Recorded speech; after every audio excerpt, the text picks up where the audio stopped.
Hey friends, it's Madame Fromage and I'm inviting you into my kitchen today to try 3 favorite French cheeses. These are all plush and cushiony selections, 3 different styles, and I think they go beautifully together with some champagne and a little thyme honey. So here's what I've got for you on the board. First, some young goat cheese. These are goat cheese Crottin. Crottins are essentially little pin cushions of goat cheese that originate in the Loire Valley, northern France. I've got a young version, just a couple days old, maybe 3-4 days old. You can see it has a beautiful wrinkly rind. It has a stunning brightness in taste. So think, like citrusy notes, kind of clayey texture. And if you want just a little more flavor, you can go for a more aged Crottin. You can see this one looks a little bit like a blue moon. It has edible blue mold forming on the outside just naturally from thin air. And it's begun to evaporate and become a bit smaller and denser, so you're gonna get more mineral notes and even some black pepper. Fantastic with honey. Next, a classic. I know almost everyone loves Brie, and this is traditional Brie de Meaux, a raw milk cheese from France.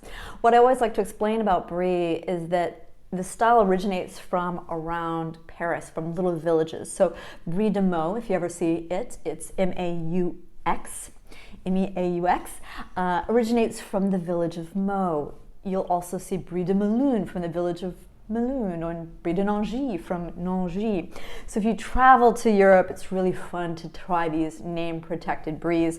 Of course, you should look for any French brie you can find close to you. Of course, rind totally edible. This is what's known as a bloomy rinded cheese. The bloom on top is actually a naturally forming fungal spore, so that gives brie its kind of characteristic mushroomy taste.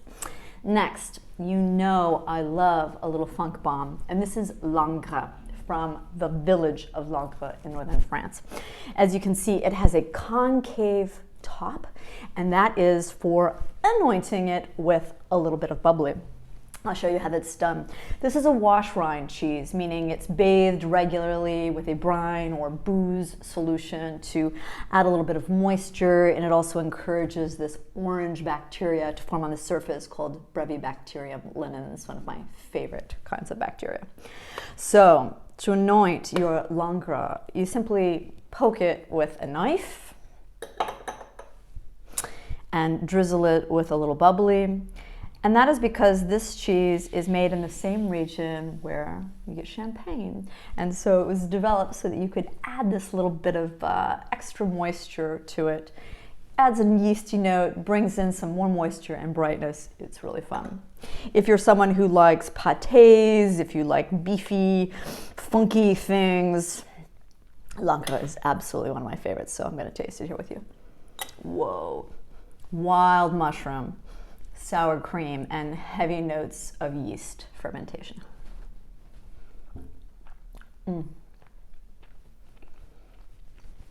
It's like mushroom frosting. Absolutely glorious. So friends, if you need something, just some little pleasure crafts in your life to take you into spring this season, I encourage you to check out these 3 unique French cheeses. Again, you have goat cheese Crottin from the Loire Valley, we have Brie de Meaux, and we have Langres. Pair with some bubbly, a little honey, some fresh fruit, and you are good to go. If you want to learn more about French cheese, get ideas, pairings, read tasting notes, please check out iloveimportedcheese.com. That's the sponsor of my monthly series. They allow me to choose any cheeses I wish from their list and tell you about them. So, this is Madame Fromage, sending you joy, sending you softness, sending you brightness from here in Luxembourg. Mwah! Cheers.